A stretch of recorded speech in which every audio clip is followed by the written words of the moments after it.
Bilal Sherifi, sekretari i Nisma për Kosovën, është i ftuar sonte në kontakt me të cilin do të flasim për vendimin e gjykatës kushtetuese për asociacionin e komunave me shumicë serbe, si dhe me paralajmërimet e fundit të cilat i kanë bërë kërkesat e fundit të opozitës. Përshëndetje dhe mirë se vini zëvendit. Përshëndetje dhe faleminderit për ftesën. Dje gjykata kushtetuese doli me vendimin e saj për asociacionin e komunave me shumicë serbe. Sigurisht që e keni parë vendimin. Si e interpretoni?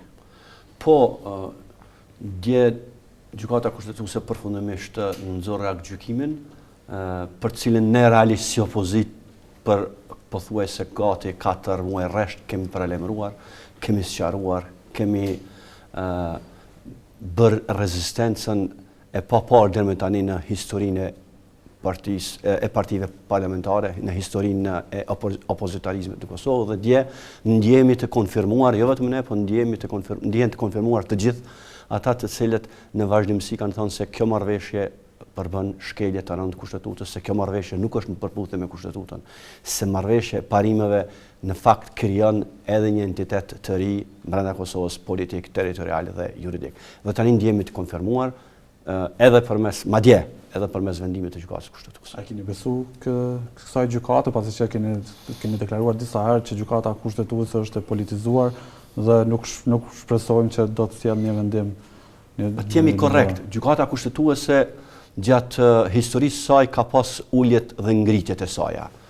Ka pas momente kur ka marrë vendime vërtet të cilat nuk ka qenë të ndikuara nga politika, por ka pas vendime të cilat është parë edhe nga laikët se vendimet e tilla janë të ndikuara nga politika. Kur kemi parasysh sidomos vendimin e fundit, kur përmbysi rendin kushtetues duke ja mohuar të drejtën deputetëve të bashkohen, të krijojnë mazhorancat pas zgjedhjeve brenda parlamentit, ajo nuk ka njeri që në Kosovë, qoftë politikan apo jo politikan, përpos atyre që kanë pasur interesa, partijake apo grupore, që nuk e kanë parë që ai vendim ka qenë indikuar nga politika, dhe duke pas parasysh atë moment besimin në gjykatën kushtetuese pothuajse u zhduk fare, u luhat shumë për të mos thënë u zhduk fare. Prandaj duke pas parasysh përvojën e fundit, skepticizmi ka qenë i rritur, jo vetëm tek ne si parti opozitare, por edhe tek qytetarët, rënja e besueshmërisë së gjykatës ka qenë për tokë. Mirë po, e shihni, jeta dëshmon se nëse njerëzit janë të vendosur për të mbrojtë ligjshmërinë në vend, duhet dhe munden të gjejnë kurajo për dalë mbi interesat politike, mbi interesat e partive politike. Tani ky vendim edhe pse ka mundur të jetë më i qartë, ashtu siç e thotë edhe njëri nga gjykatësit Bekim Sediu më duket, në sqarimin e tij, ka mund të jetë edhe më i qartë dhe është dashur të jetë më i qartë, por sidoqoftë, një gjë është e sigurt, kjo marrëveshje sido që të jetë e shpallur, ashtu siç është e shpallur, marrëveshjen në tërësi e shpall në kundërshtim me kushtetutën. Ndash thuaj në kundërshtim me kushtetutën, ndash thuaj jo në përputhje me kushtetutën, kjo marrëveshje përmes aktgjykimit të djeshëm është shpall e vdekur dhe askush më nuk ka të drejtë të bëj asnjë hap në drejtësim të dhënies jetë kësaj marrëveshje. Sot kryeministri Sa Mustafa në mbledhjen e qeverisë tha se gjykata kushtetuese konfirmoi se formimi i asociacionit është në pajtueshmëri me ligjet e Kosovës. Si e vlerësoni këtë? Mendoj që kjo është politika autiste. Për publikun, çka është autizmi? Autizmi është një lloj smundje ku njerëzit, kur njeriu i prekur nga ajo nuk është në gjendje të merr kontakt me atë që ndodh rreth tij, dhe ka rrugën e tij, ka mënyrën e tij si percepton gjërat dhe interpretohet në forma të ndryshme. Të dy taborët kanë mendime të ndryshme. Jo, këtu nuk ka, deri më tani kemi pas mendime të ndryshme. Ndërua Valdren, deri më tani kemi qenë të ndarë në dy tabore. Po tani kjo deklaratë e kryeministrit një moment, po këtu është problemi. Të sqaroj, njëra anë ka qenë opozita, njëra anë ka qenë pushteti. Për shembull, pushteti ka thënë asnjë pikë dhe asnjë presje nuk është në kundërshtim me kushtetutan. Opozita ka thënë e tëra është në kundërshtim me kushtetutan. Tash kemi një arbitër i cili thotë, arbitri, gjykata kushtetuese i cili thotë marrëveshja për parimet e marrëveshjes, si dush thuaj të 25 gushtit, nuk janë në përputhje me frymën e Kushtetutës së Republikës Kosovës. Pra, nëse ti kësa i thua që ta ka miratuar marrëveshjen, atëherë unë nuk mund të them tjetër post politik autiste, ku ty nuk t'intereson fare se çka zhvillohet rreth teje, sepse ti ke jetën tënde. Por mendoj që kryeministri duhet përfundimisht të vazhdon traditën e paraardhësve të tjerë që do t'i ndjek opozita tani pas të cilët po të përgjigjem në pyetje të cilët në momentin që gjykata kushtetuese ka konstatuar se ka shkel kushtetutën, ka bërë një nënshkrim në një dokument që ka qenë kundërshtim me kushtetutën, të jep dorëheqje dhe të mos e thej këtë traditë. E keni kërkuar sot si Sot pra opozita e bashkuar ka dalë me një konferencë për shtyp ku përpos që konstaton që ky vendim, siç e konstaton edhe gjykata kushtetuese, marrëveshjet për parime, marrëveshjet e parimeve të 25 kushtet nuk është në përputhje me kushtetutën dhe konsiderojmë tani që këta tani më kanë humbë edhe legitimitetin, edhe legalitetin për të vazhduar këtë proces. Kosova tani është një fazë ku gjithçka duhet të ndërpritet, ku gjithçka duhet të ndalet dhe ti kthehemi një herë rimarrjes së legitimitetit. Të kthejmë opozita tek populli, si dhe partitë e koalicionit të kthehen tek populli, të rimarrin legitimitetin. Tani ne do të shkojmë tek votuesit, tek zgjedhësit, tek qytetarët e Kosovës me dëshminë se kemi pas të drejtë për 4 muaj, edhe pse jemi rrahur, edhe pse jemi burgosur, edhe pse jemi dënuar, nuk kemi hequr dorë nga kauza jonë dhe në fund u vërtetu se kemi pas drejtë. Nuk shkon kjo tani më, nuk ka asnjë logjik. Shkelësit e kushtetutës të vazhdojnë qeverisin me vendin, ndërsa mbrojtësit e kushtetutës të vazhdojnë të mbesin në burg dhe të persekutuar. Kjo një herë për gjithmonë nga dje ka marrë fund. Duhet ta kuptoj edhe qeveria, edhe kryeministri që nga dje kemi hyrë një fazë të re. Ata gjykata kushtetuese ka konstatuar se ata kanë shkelur. Tani janë shtuar kërkesat, përveç 2 marrëveshjeve tani kemi edhe dorëheqjen e qeverisë dhe mbajtjen e zgjedhjeve të reja. 2 marrëveshjeve tani natyrisht Valdrin, nëse më lejan. Nuk po bëhet fjalë këtu për një shkelje që e ka gjetë dikun gjykata kushtetuese të vogël, ku edhe mendja e politikanit dhe mendja e një juristit ton s'ka mund ta kap. Ku pastaj kur gjykata del me arsyetim dhe të gjithë befasohemi se si pas ka qenë mundur të na ikë kjo, të na shpëtoj kjo. Po bëhet fjalë për një marrëveshje e cila në tërësi është shpallur që nuk është në përputhje me kushtetutën. Tani kemi bëjmë një kryeministër, ministër të jashtëm, me një qeveri të tërë, me një ekip negociator. Ju kujtohet çka thonin, me ditë dhe net të tëra kemi ndetur, kemi negociuar, kemi konsultuar ekspertë të ndryshëm dhe kemi ardhur në përfundim. Nuk është kjo një veprim i individi, por një ekipi ton. Imagjinoni një arsenal i tërë i njerëzve, i ekspertëve që i pas kanë pas, i qeverisë, nuk pas ka arrit shoh diçka që mbi 80%, 90% është në kundërshtim me kushtetutën e Kosovës, nuk është në përputhje me kushtetutën. Dhe ata të cilët e kanë sjell vendin këtë gjendje, buzë greminës, ata nuk mund më të vazhdojnë sikur nuk ka ndodhur asgjë.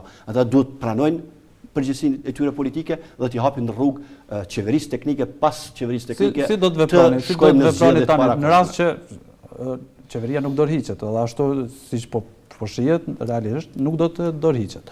Jo, nuk e di ma do të dorëhiqet. Ata sot kanë bërë një përpjekje për mendimin tim foshnjarake, sepse nuk mund të mohohet një fakt që kanë nënshkruar një marrëveshje kundërshtim me kushtetutën dhe nuk munden ata të vazhdojnë sikur nuk kanë ndodhur asgjë, sepse qytetarët e Kosovës do t'i tregojnë se ka ndodhur shumë çka në këtë vend. Ata nuk mund më të vazhdojnë të qeverisin me vendin aq më keq, nuk mund të pretendojnë të përfaqësojnë Kosovën në biserimin me Serbinë pas shkeljeve kaq të mëdha, kaq të rënda që kanë bërë. Në janar janë paralajmëruar vazhdimi i bisedimit. Po, ajo ka qenë para se del verdikti i gjykatës kushtetuese, unë konsideroj që gjithë ata tani më duhet ta kuptojnë që kanë edhe legalitet për momentin bisedimit. Gjithçka duhet të ngrihet derisa të rrimjerret e legitimiteti edhe një herë nga qytetarët e Kosovës, nga zgjedhësit.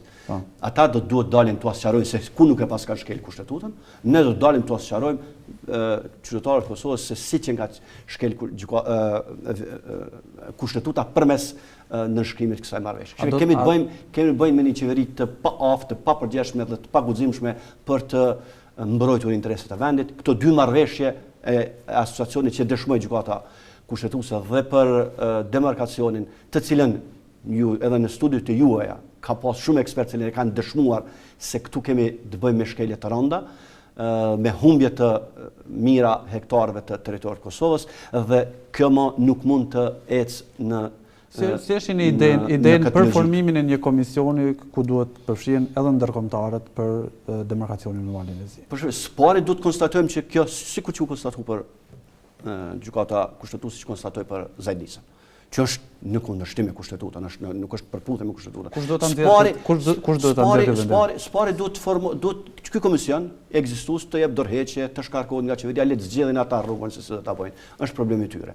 Por duhet një komision i ri i cili spari do t'i rivendos parimet se si shënohet një vijë kufitare. Sepse bisedimet këta i kanë zhvilluar jo sikur mes dy shteteve që kanë pas kufi, ku vetëm duhet shënohet kufiri që ka ekzistuar, por kanë zhvilluar negociata përmes një rregullore, të cilën e ka adoptuar Malizi, ku është vepruar sikur të mos ketë pas kurrë kufi.